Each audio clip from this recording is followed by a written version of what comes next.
Hey, and welcome to Between Amen and Ouch. We're your host and new besties, Paige and Melanie. Enjoy this podcast episode. Hey guys, welcome back to Between Amen and Ouch. I'm Melanie. I'm Paige. And today we have an amazing guest, the one and only Tiago. André. Thank you. I love The Amazing. The Amazing is great. You know, I tried. Yeah. I tried. I like I think you're amazing. it. Okay, girl. I like it. Okay, anyways. Okay. Humble. Actually, fun fact, I don't know if you remember this, but when we first met, It was my first. When I met you, the first thing he said to me, it wasn't, "Hi, my name is Tiago, how are you?" It was, "How do you explain the gospel without using your personal experience?" That's the first thing you said to me. Typical. Actually, pretty normal question to start. Oh, really? And Yeah. I sat there like, Question your whole life, huh? Why did I ask that? That's so weird. I don't know. Yeah, I'm just a weird person, I guess. He's just that guy. Crazy He's statement. just that No, guy. but I don't remember meeting you guys. It's interesting because for me, I was thinking about this the other day. I feel you guys just appeared. Right. You just He said y'all spawned. Yeah. Yeah, legit. I was like, life just seemed normal when you guys are there. We're just Right. like, oh yeah, they're here. But then, That's crazy. and we never talked, which is very interesting. No. That We never literally talked. was the first and last interaction for at least 2 years. Yeah. That's crazy. insane. That's 2 what's years? crazy. Yeah. Dang. That's what's crazy. And we had so many like mutual friends, Right. but we never like. Yeah, that was literally the first and last time.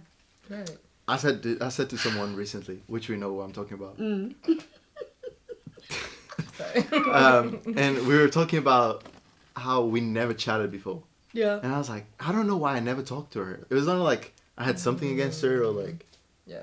I think we were just never really in the same vicinity. Like we Yeah. had a lot of mutual friends, but never in the same vicinity. Yeah, totally. But then when the Until first that time we one talked. birthday party.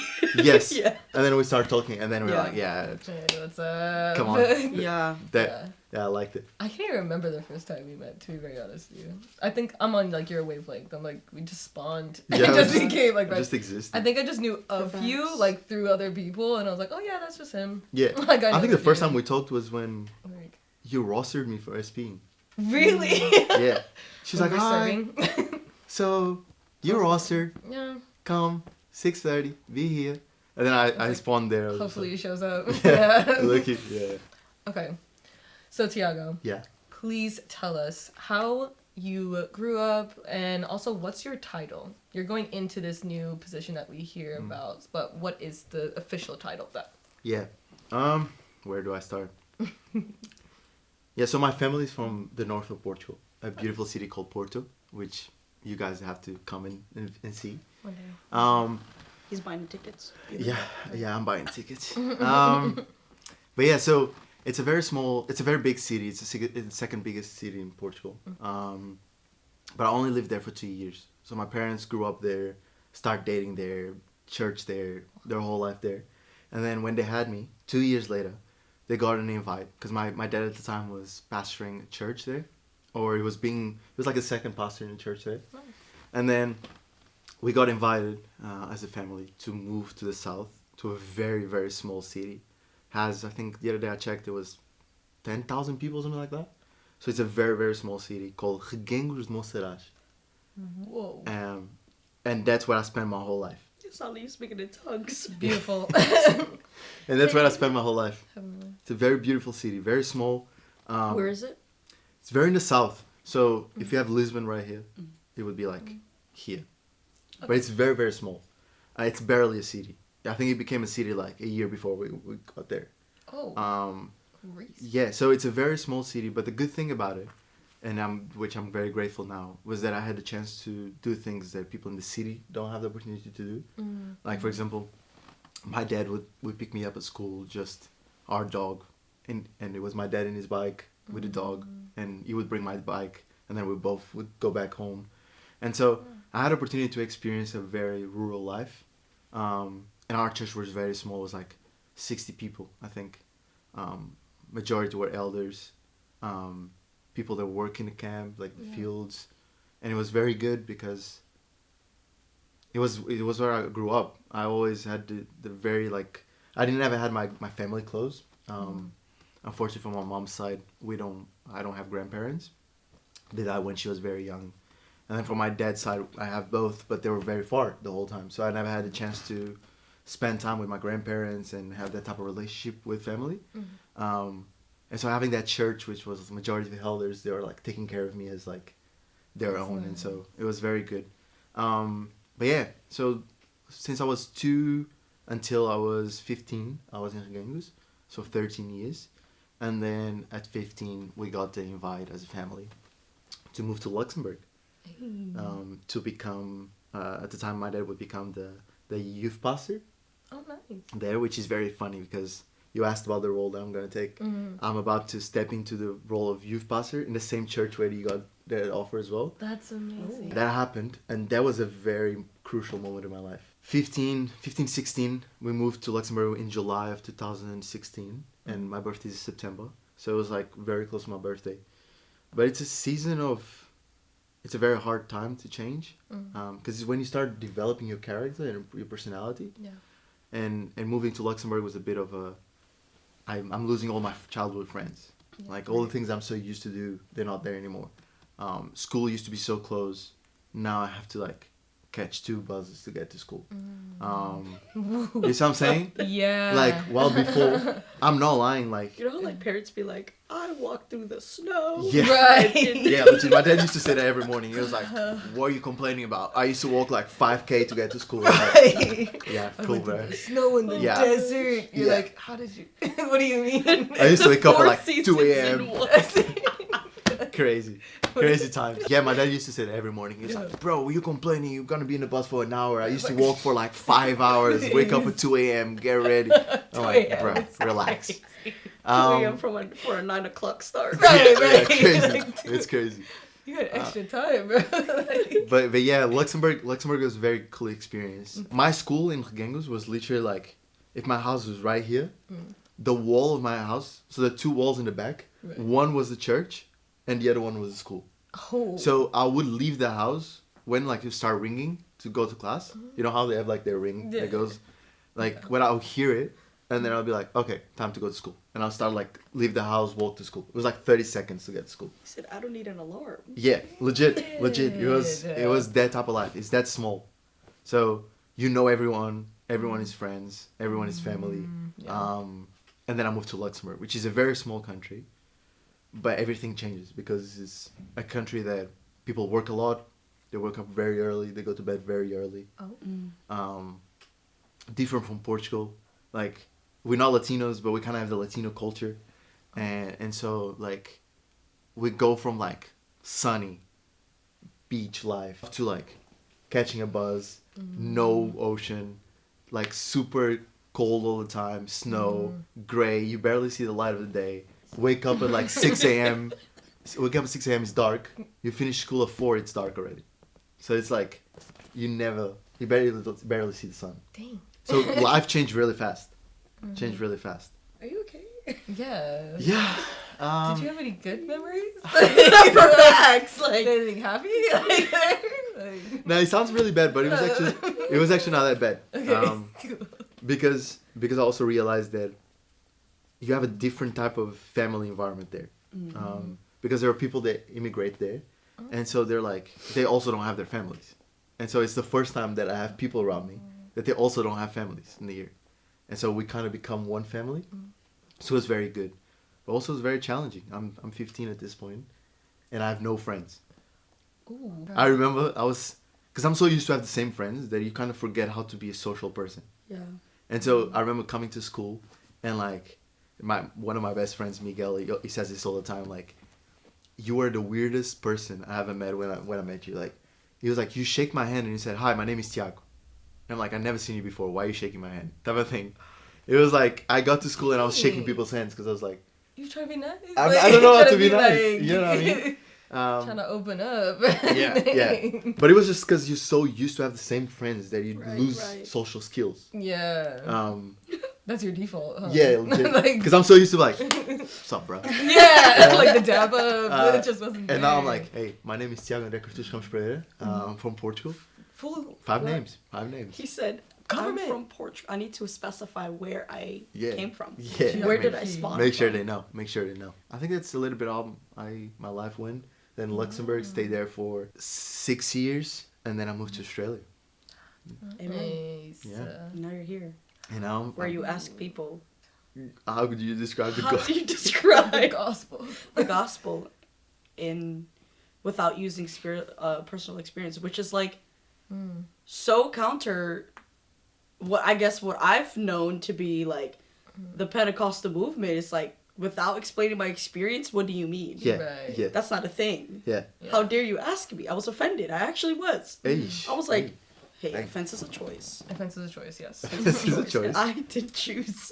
Yeah. To get offended. Because I was like, well, okay, to be fair, like, I didn't grow up in church. I Yeah. was saved at 15, 16 years old at an Assemblies of God church, which I love. Love y'all. Yeah. But, like, that's all I knew. So when you when you asked me how do I explain, like, why I believe what I believe without using my own personal experience, I'm like, oh, so, like, what do you mean? Like, that Right. didn't even compute to me. I'm like, Yeah. how is it even possible to describe, essentially, like, is it possible to defend the faith without expressing your own personal? Yes. And I guess that really is the center of why we wanted to have this chat with you. Like, it's the whole consensus of how do you explain Christianity without using Christianese? Yes. How do you say, like, hey, this is why, like, if I, like, for those who have the heart of evangelism, like, how do you say to them, this is how we reach people without making them feel like they're less than or like they're dumb because they don't understand the definition of repentance, Yes. or they don't understand the definition of salvation, or what sin is, or, oh, that's a different conversation though.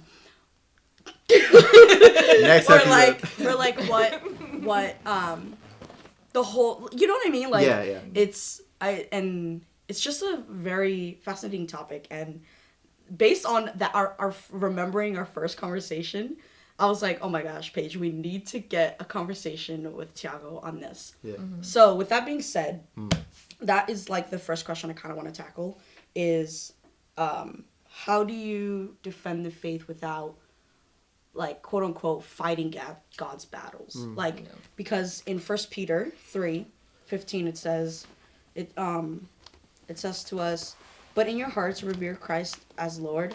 Always be prepared to give an answer to everyone who asks you to give the reason for the hope that you have. Yeah. How do you do that without being like, well, my experience, but then also being like, my experience has been this, but that doesn't necessarily mean that it's everyone's experience. Right. Yeah. So, like, how do you defend the faith without fighting God's battles? Not that he, quote unquote, Needs it. yeah. Yeah. I think that's a very interesting question. I think when I was a kid, I remember being very young. I think I was like, I was sharing this, I think it was with the person that we know who it is. And we were talking about, when I was young, I started having these questions of like, how do I tell my friends that I believe in God? I was like 6, 7, and I was asking these type of questions to my dad. And my dad was always someone that, like, very calm, very collected, easy thinker by nature. And so he would try to yeah. So you're telling me you're your dad? Yeah. You're literally your dad. Yeah, low key. Copy and paste. Which is kind of scary. He's just got his brain. I'm about to get his job. Right. I'm basically becoming him. I'm seeing Amen. a pattern here. Love you, Dad. Haven't met him, but sounds like a great man. Yeah, he is. He really is. Hey, I'm not gonna get emotional. But yeah, so I remember being very young, and like, he used to come 6, 7, and I was in bed, and he would tell me stories of the Bible, and I would start asking very random questions. I was like, why do we believe this? Why are you telling these stories? Why do you believe it? And my dad will always avoid saying, because I was taught so. my dad was always trying to provide me like some type of reasoning behind it. On the other side, and I'm grateful for both sides because I think both sides brought me to the space that I am today. On the other side, my mom was she was Catholic for a long time, and then she came to church, gave her life to Christ in a Pentecostal church, and then obviously experience is very, very central to Pentecostal movement, and so she started developing all the this my experience. I know what I felt when I experienced it. I know what I felt when I heard the stories for the first time. But for me, the answer, because I feel like it, was always like, yeah, but that doesn't seem like I can reproduce that same feeling like to others, to someone else. And so my questions were always like, how can I tell my friends about this? And so I think I became very reason focused. I need to have a reason to explain something.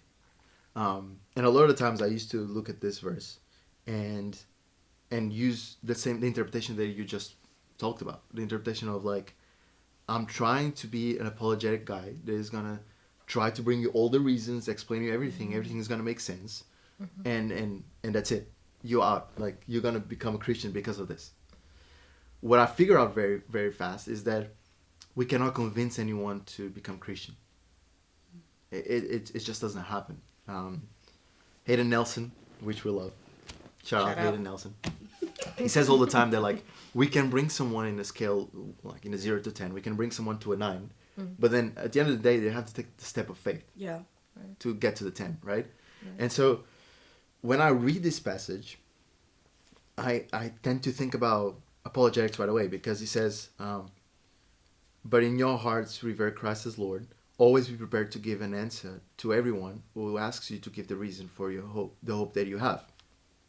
And it seems like what they're actually telling us is like, you need to have a quick answer, provide answers to people because people need answers, right? Yeah.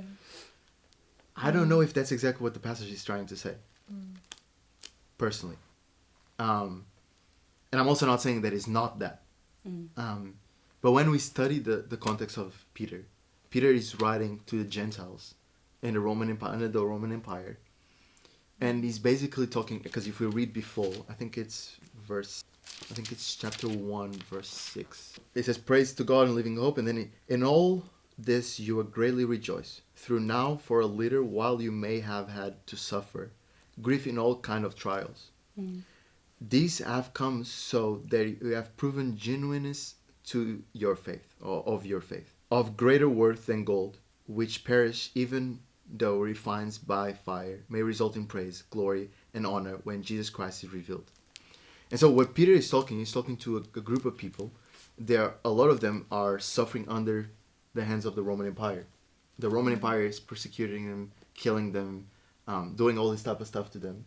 And we see Peter saying, yes, you might go through all of this, but still rejoice in this, right? Because you understand that the one that came before you was the ultimate sacrifice. A lot of the imagery that Peter uses here is the same imagery that we see in Exodus before the Red Sea. The whole moment where they have to cover the doors with the blood of the lamb to protect them from death, right? It's exactly the kind of idea that he shares here. It says, you're already covered by the blood of Jesus. So it means that, yes, you're gonna have people that are gonna come after you, trying to kill you, persecute you, do all this stuff to your family. But still in that, rejoice because you know that it's worth. So this is what he's saying. So when we understand this context and we go back to the passage in chapter 3, we understand that it's actually what he's saying is like, but in your hearts revere Christ as Lord. Always be prepared to give an answer to everyone who asks you to give the reason for the hope that you have. But do this with gentleness and respect. So what is he saying? He's saying, respect those who persecute you, who might not treat you the best. Because a lot of these people were slaves under some of the generals and all that stuff from the Roman Empire. And so what he's saying is like, respect them. But when they ask you why you're not doing the things that they're asking you to do, which a lot of them, just to give a little bit of context, when you're working under a general or under the emperor, you kind of had to recognize the emperor as almost as God. So you had to verbalize that, right? Yeah. So what he's saying is like, when they ask you to do that type of stuff, you need to be sincere and provide the answers why you're not doing it. but be okay with suffering if that's the case. And so that's why I love what he says at the end of the verse 15. He says, but do this with gentleness and respect. So he's not saying to them, I won't do this and like start screaming at their face and trying to be like all this loud and fight them and punch them and do and reject to serve them. No. You have to serve them, be respectful, but when they ask you why you're not having them as a god or presenting them as a god, you have to be honor the one that came before you and say, I am a Christian, and so because of that I need to provide you the answers of why I'm not doing this with gentleness and respect.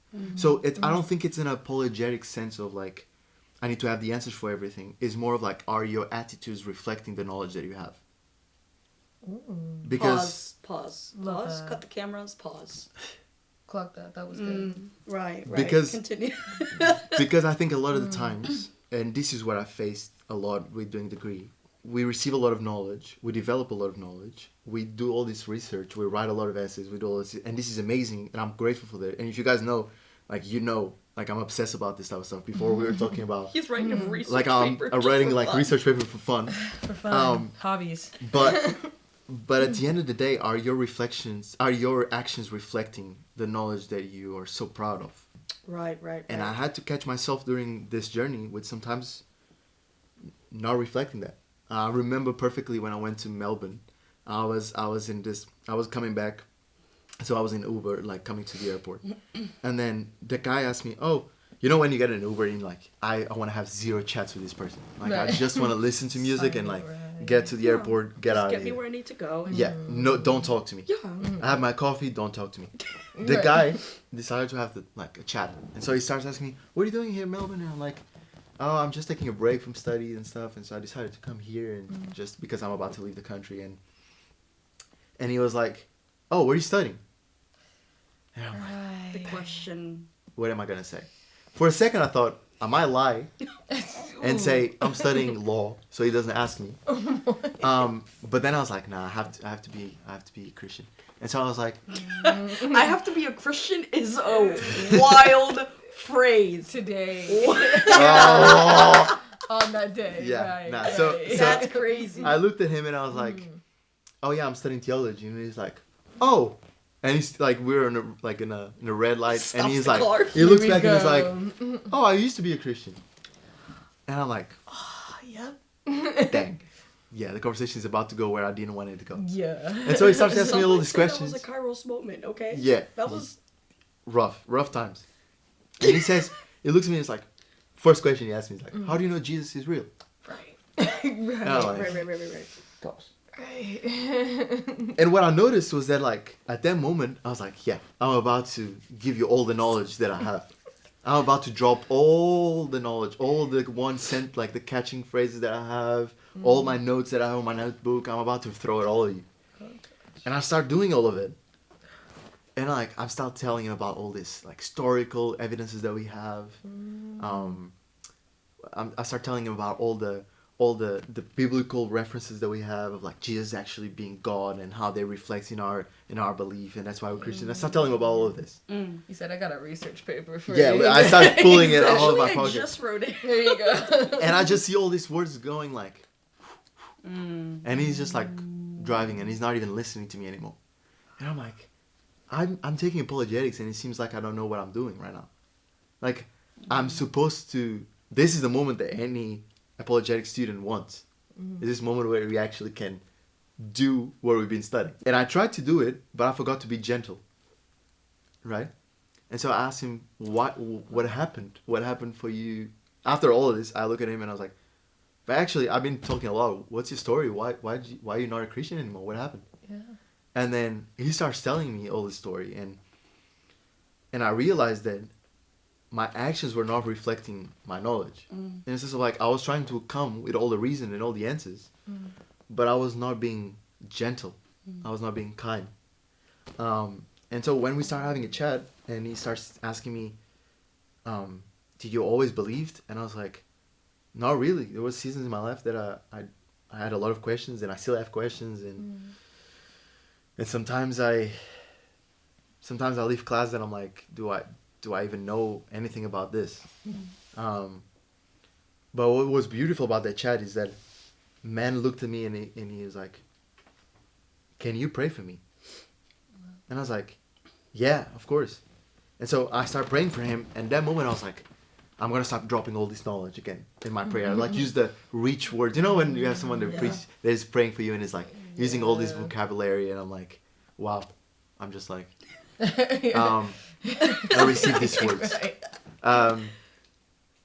But I started praying for him, and I really feel that I should just pray for the person that was in front of me and not for the idea that I had of what the person should be. Right. And so I start praying for him, and he drops me at the airport, and then he's like, he looks back and he's crying. I'm talking about like I think he was like 50 something, 60 something, and he's crying, and he's like, thank you for this chat. And I was like, no worries. And he's like, I think this is the first time that I truly feel that someone came to me without an agenda.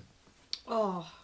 And I was like, oh dang, this is actually what apologetics is about. Yeah. It's not about me having all the knowledge, but it's about me reflecting Jesus. It's the heart, yeah.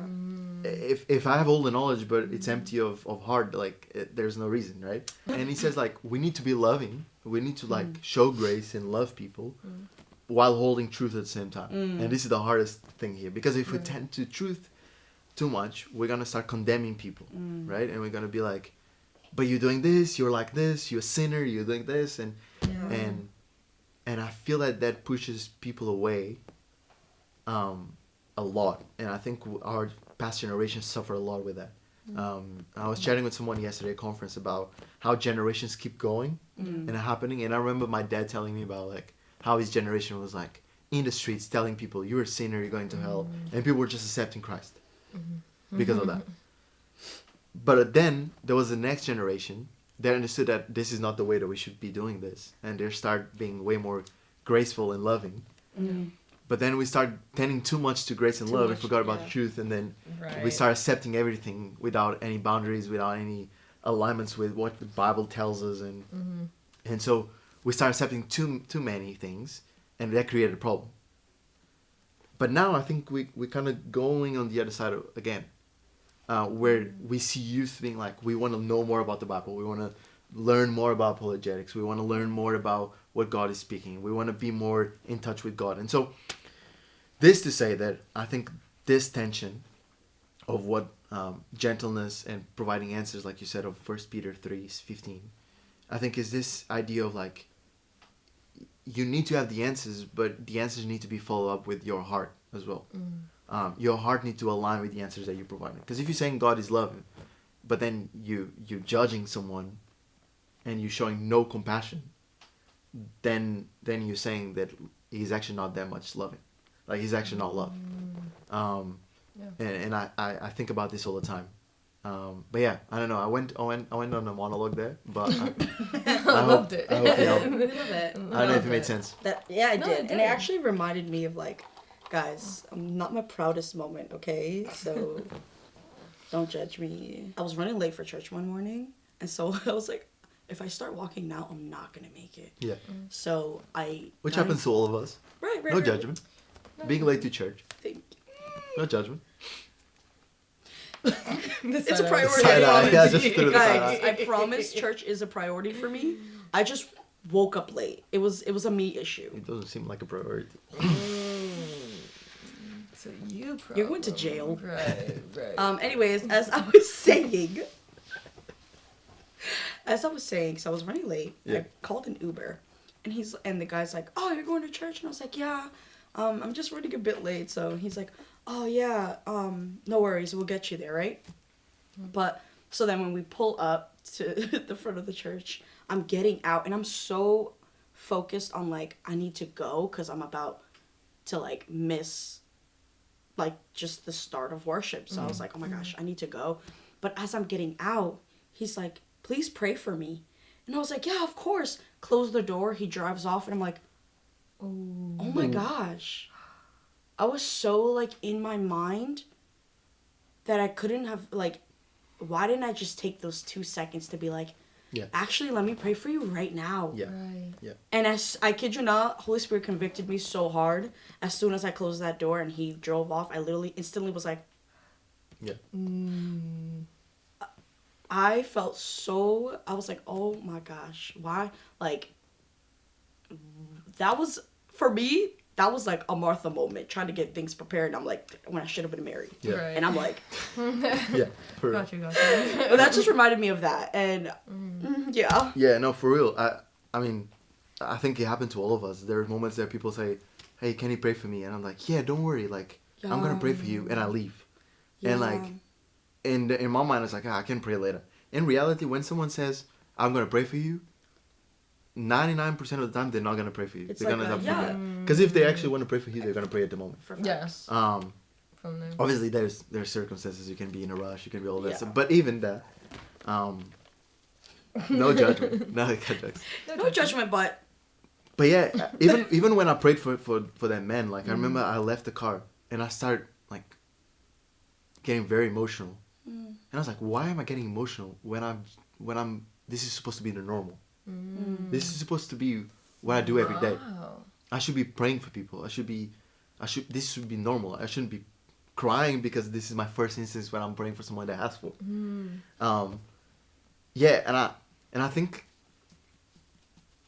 I had this struggle a lot with my degree, which was all this knowledge was making a lot of questions, or like raising a lot of questions, and I'll be confused about what I believe in and what I don't believe in, and how can I sit in a service and do all of this stuff. But at the same time, I'm like, if I'm not loving first, and coming with a heart that wants to love people, then what's the point of having all this knowledge? Right. Like, what's the point of us doing degrees if it's not to help the body of Christ?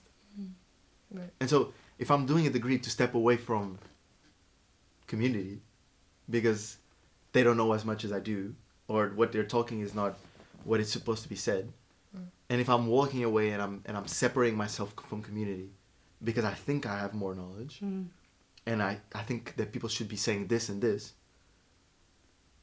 I think we're going against what Jesus taught.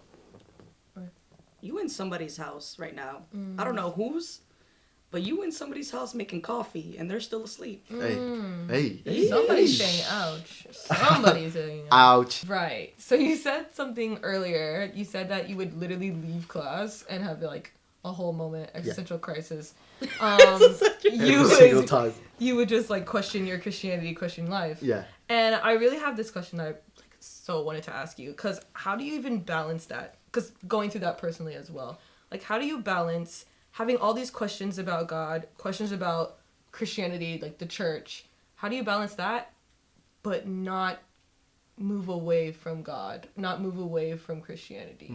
Like, how do you have those questions but still be a Christian? Yeah.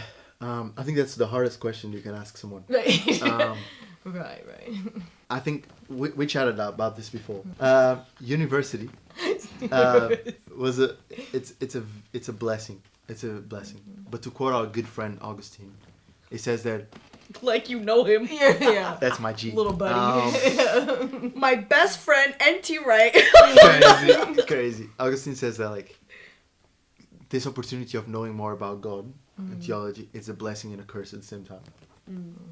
In a sense of like, obviously it's not a curse because knowing about God is not a curse. But what he's trying to say is like, it's a Pandora box that once it's open, you're never closing it. Like it's just open. And then the worst is that it starts directly affecting every part of your being. Going to university and study like, I don't know, something else like medicine or something like that. It's very hard and there's a lot of stuff that you need to learn. But when you're studying theology, it's not only knowledge that you're learning, but it's actually changing the roots of your life. Right. Like something that some of us have been learning since we were kids. Right. And so it was very hard. It was very interesting because I had a couple conversations with some of our trainers, and then there was one day that I even came to my girlfriend's house, and I said all my friends there, and I was like, hey guys, I just want to say sorry. And they're like, why? And I was like, because I feel that sometimes I have so many questions that I bring those questions and creates questions in you guys that then I know that I'm going to look for answers and I'm not going to stop until I find the answers, but I'm destroying someone else's beliefs And so automatically I'm failing on the number one mission, which is loving your neighbor. Okay, right? compassion. You see what I'm saying? You see what I'm saying? Compassion child. Actually, Sorry, Paige. cut that. Don't cut that. hey, Keep that. actually, I was sponsoring a compassion child for a short time Yeah. until You became the compassion child, huh? Yeah. shout From out Cuba. D. Right. Shout No, out to actually, Mike. until I realized like, oh, this is sorry, it's so off tangent, That's but I realized how. I'm trying to change this, guys. Okay, this is the transformation of Christ. Right. We're working on it. The financial. I realized I had really poor, still do honestly, financial like stewardship. So Shout out to some of our friends out there. Hey. that was crazy. So unfortunately, I had to stop, and it actually made me so sad. Yeah. It genuinely did. But anyways, back to Yeah. compassion. Yeah. And so I had to sit them down and be like, hey guys, I'm so sorry. Because I know naturally I'm going to ask a lot of questions, and I know naturally I need an output of where I can put all these questions. But I think sometimes the loving thing to do is to just find the right timing to answer those questions, or to look for those questions. And one of the conversations I had with the trainer, he said that to me, and that's one of the things I'm going to keep for the rest of my life. He said, there's no problem with having questions. Like, it's a good thing. Yeah. It means that you're developing, you're thinking about things, and that's a good thing. The problem is when the questions are taking over God and your relationship with God. And so you need to find the timing to be able to answer those questions. And sometimes the timing to answer those questions is not going to be the moment that you have those questions. It's going to be a little bit delayed. It's going to be in a different moment. But it's good to find those outputs where you have friends where you're just kind of like, hey, we have no idea how to answer this. We have no idea how this works, but we're going to go in the search and do it. But also, I think something that really helped me, and it was mentioned multiple times in the last couple of days, is this idea of saying, I don't know. And I have no answer for this. Right. But I'm keen to go and try to find out. And sometimes I would leave class and be like, I have no idea. But like, and being okay with not knowing. Yes, which is the hardest thing. Yeah. And I think the reason why we want to know so bad is because we want that answer to become familiar to us. Because we're always looking for familiarity with things. We're always looking for comfortability in things. And if I know the answers, I'm comfortable with the answer. The problem is that some things... the problem, being comfortable? Yeah. Yeah. Ouch. Yeah. It is a problem. And I going back to our conversation before, and we talked about a little bit about this, but on the verse 15 of 1 Peter 3, when it talks about the truth, but the grace and love at the same time, that's what the verse talks about, right? It talks about like the loving and grace, but at the same time presenting the truth. But sometimes when we don't have the truth, we have to be grace and loving, saying, I do not know. But hey, I love you so much, and we love God so much that we're going to go on the journey to find out. And so I think it's something that I need to apply at all times. And even, I mean, probably all of us been in this place of like listening to a sermon and be like, I'm not sure. I'm not sure if what they're preaching right now is exactly what the scriptures are saying. I think the problem is when we start disconnecting from it and we start stepping away from it because we're not sure if it is or not. I think what we should do instead is, okay, what can I learn from this? Okay, I can receive this. I can take this, and I'm not completely sure, but can go research and do this in a loving way and a caring way. Coming to someone and be like, hey, you preached about this. Why do you say this? And have these conversations. Because at the end of the day, if we're not sure about certain things, some person is preaching might not be sure about some certain things as well. And that's fine. And so we need to be in a journey together and trying to learn. But it's a very hard thing to do. Yeah.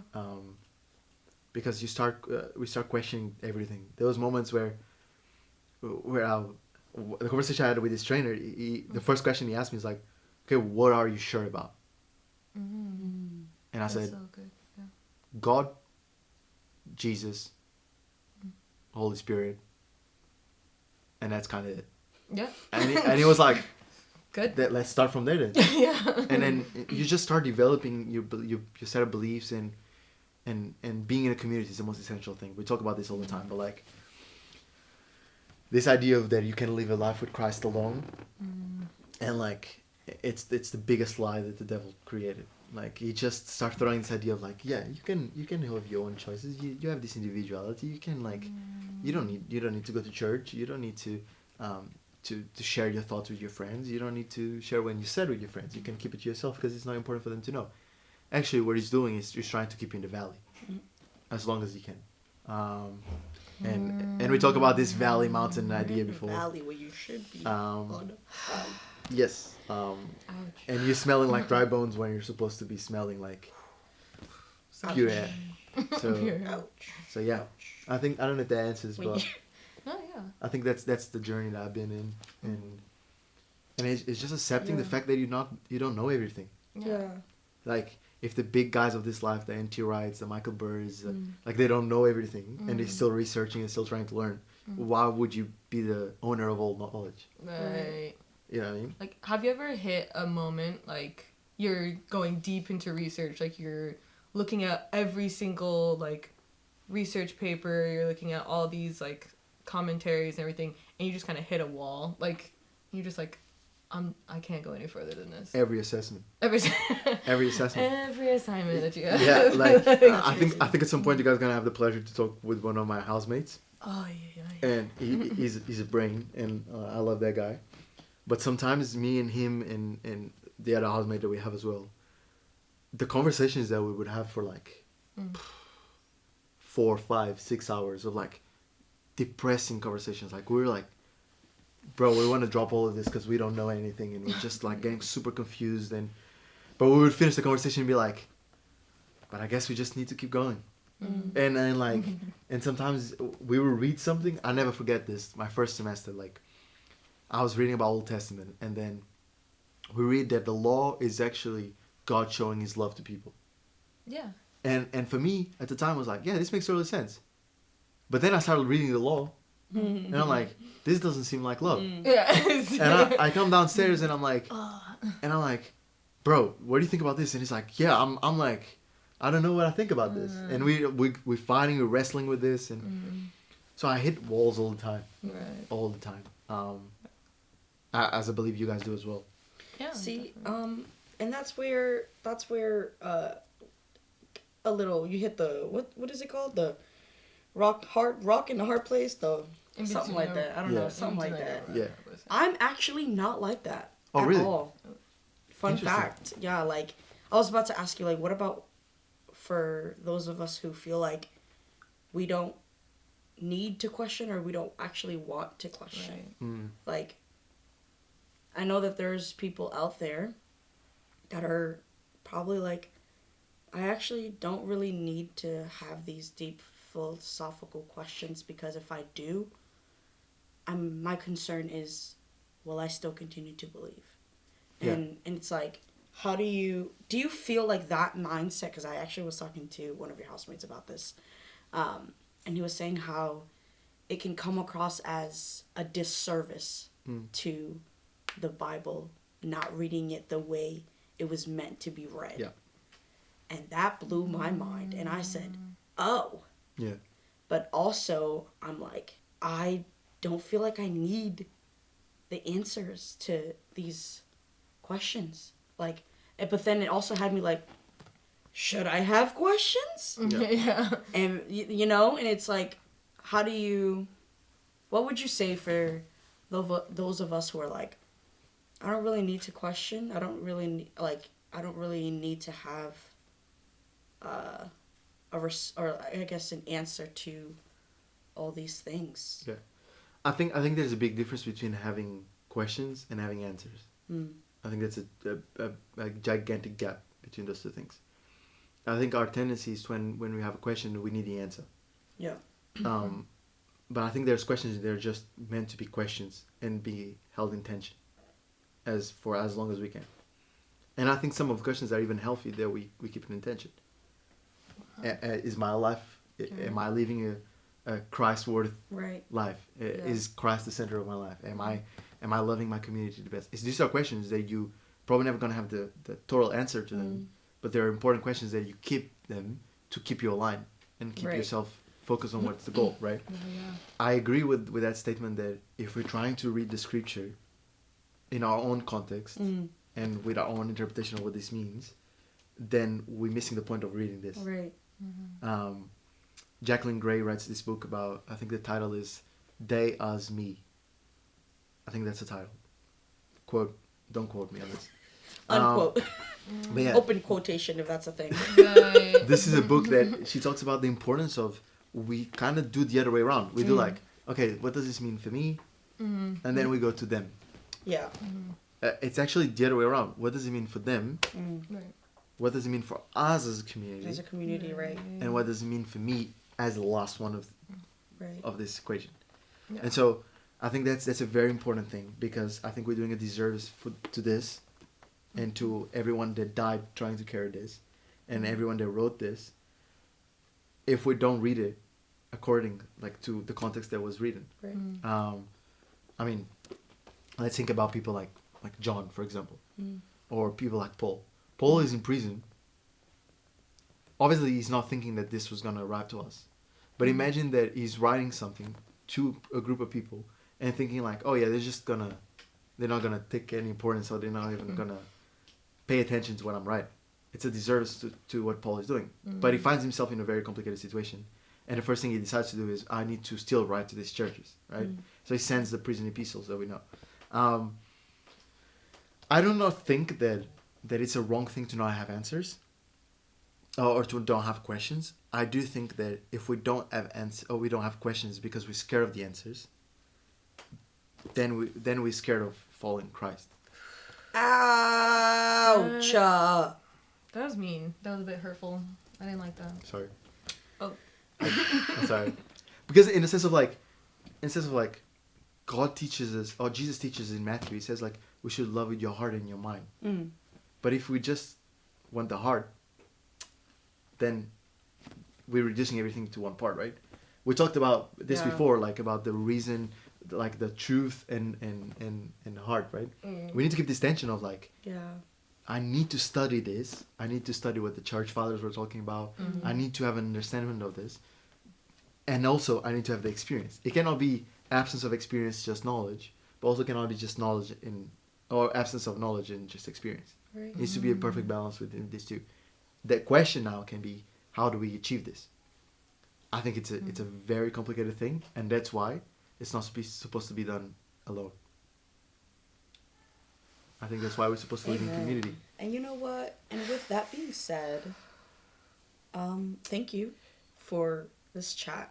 It was it was very insightful. I think you found a way to balance the deep theological conversations with also doing it in love and gentleness and respect to those of us who are like, don't give me big words. Right. We have a story with us big words, so we don't need to like, wing it. This was and like I think even just this chat with how respectful and sensitive you have been with both myself and Paige, and like where you can probably go super super deep into the apologetics, but I think you have found a way to marry the two and still stick to what you love, and which is the truth and evangelism and apologetics and all the deep thoughts. But then you've also managed to partner that with the gentleness of like, not everyone will understand this. How can I make this